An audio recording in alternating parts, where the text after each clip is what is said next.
gente, eu vou seguir falando disso, vou avançar um pouco, porque não é só gogó.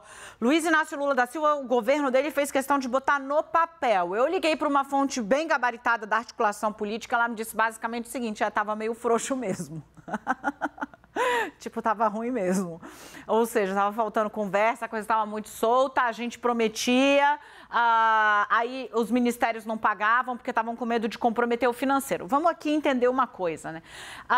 O orçamento público, ele tem várias peculiaridades, né? Não é que ele vai comprometer o orçamento do que ele tem para gastar neste ano.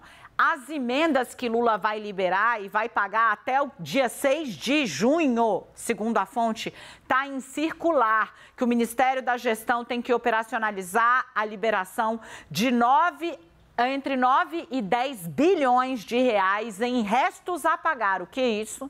Dinheiro que estava represado desde o governo Jair Bolsonaro em emendas parlamentares. É isso que o Lula vai jogar na rua agora. Dinheiro represado. Ou seja, não compromete o espaço orçamentário deste ano, porque são despesas que estavam previstas desde o governo Bolsonaro, mas compromete o espaço financeiro, que é quanto cada ministério pode jogar de dinheiro na rua, seguindo a lei de responsabilidade fiscal. Bom, os ministérios estavam preocupados com isso, falando, gente, eu não vou pagar esse dinheiro de emenda restos a pagar do ano passado, porque depois eu não vou conseguir fazer o investimento que eu quero aqui.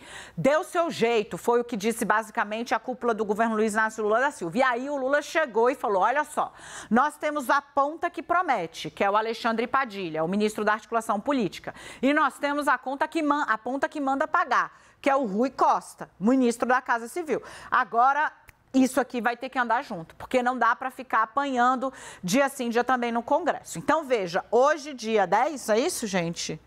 10 de maio, a gente tem aí, então, coisa de 26 dias para irrigar 10 bilhões de reais, cerca de 10 bilhões de reais. Quando eu digo que está de papel passado, está numa circular que diz que o Ministério da Gestão tem que operacionalizar a liberação desse montante de dinheiro reservado à base do governo em emendas herdadas ainda do orçamento de Jair Messias Bolsonaro, que vão entrar na rua aí para ver se consegue azeitar a base. Agora, o governo está com uma série de problemas, né?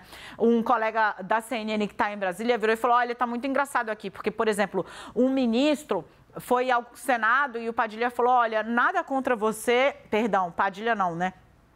A cúpula do Senado teria dito, olha, nada contra você, mas é porque eu quero sinalizar que o governo nem me avisou que estava mandando o nome do Galípolo.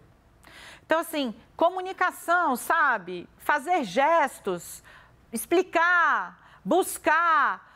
Não sei, tá faltando azeite nessa máquina, tá faltando, além da verba, que o orçamento secreto mudou os paradigmas de articulação política no Brasil, o Congresso ficou com uma grana que nunca antes na história tinha existido e ninguém abre mão de tanto poder assim, gente, de graça. Então o Congresso vai jogar duro para que haja a liberação de montantes minimamente parecidos com o que eles acessaram no governo Bolsonaro.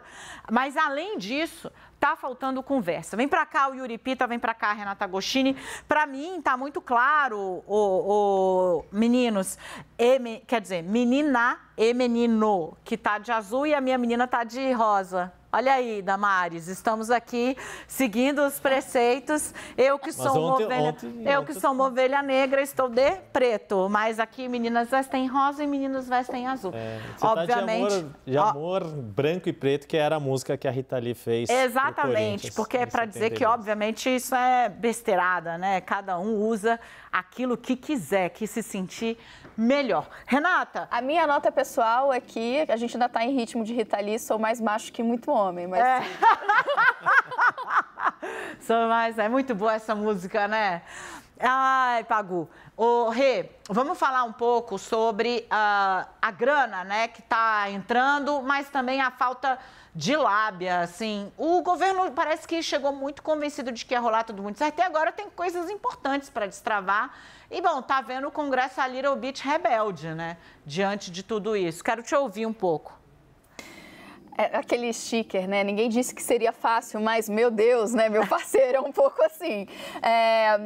alguns aspectos, e aí vou juntar leitura com conversa que eu tive faz pouquíssimo tempo com um integrante aí do alto escalão do governo sobre isso tudo.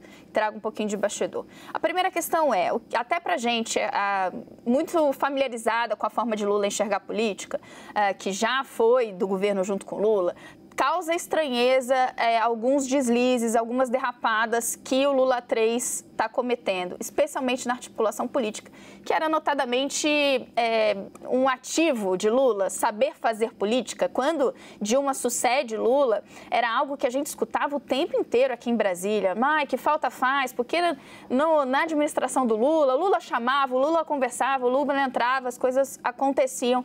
Em Dilma faltava isso. Esse contato de Lula com a política, ele está sendo sentido. Está sendo sentido no Congresso, está sendo sentido por quem está próximo do governo.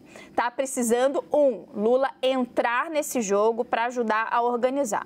2, sim, quando a Dani traz o fato de que está faltando comunicação, está faltando azeitar, tem muita gente dentro do governo apontando o dedo para a pasta chefiada pelo ministro Padilha, que é encarregada da articulação política, que a coisa ali ainda não deslanchou. E aí vou trazer um bastidor, um integrante do governo falando que com essa pressão dos parlamentares, muita gente ligando lá para o pessoal do Padilha para justamente liberar dinheiro, eles volta e meia davam algumas desculpas e numa dessas desculpas acabou ricocheteando para ele, né? Lá no Planalto colocaram, olha, outra área do governo que está segurando, por isso que esse dinheiro ainda não saiu.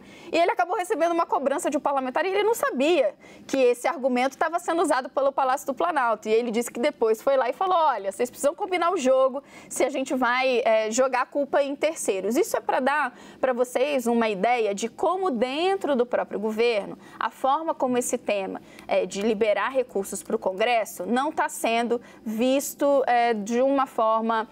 a avaliação é que a coisa não está indo mesmo bem. Agora, Dani, o que chama atenção é que a existência do orçamento secreto ela foi amplamente debatida, inclusive criticada pelo próprio presidente Lula durante as eleições. Então, o governo chegar e não entender que a governabilidade mudou, que os parlamentares não iam ficar satisfeitos com apenas uma negociação feita lá em cima na cúpula da legenda, com ainda que eles tivessem interesse em ficar com o governo, que eles iam estar sedentos por uma liberação mais ágil de recursos, por uma negociação mais ágil de cargos. Isso é que, de fato, é de cair o queixo de muita gente, porque isso estava contratado. Muitos dos parlamentares que estavam na onda do orçamento secreto foram reeleitos e estão aí. Eles não iam mudar da forma de enxergar a coisa de um dia para o outro. Então, o governo precisa organizar, porque não é só apontar o dedo, dizer, olha, os parlamentares estão querendo mais dinheiro. Quem fez isso foi o governo Jair Bolsonaro, que falou que eles eram chantagistas, nas palavras de General Helena, e depois viu que a vida é dura e ia ter que trazer o central para dentro do governo. Yuri.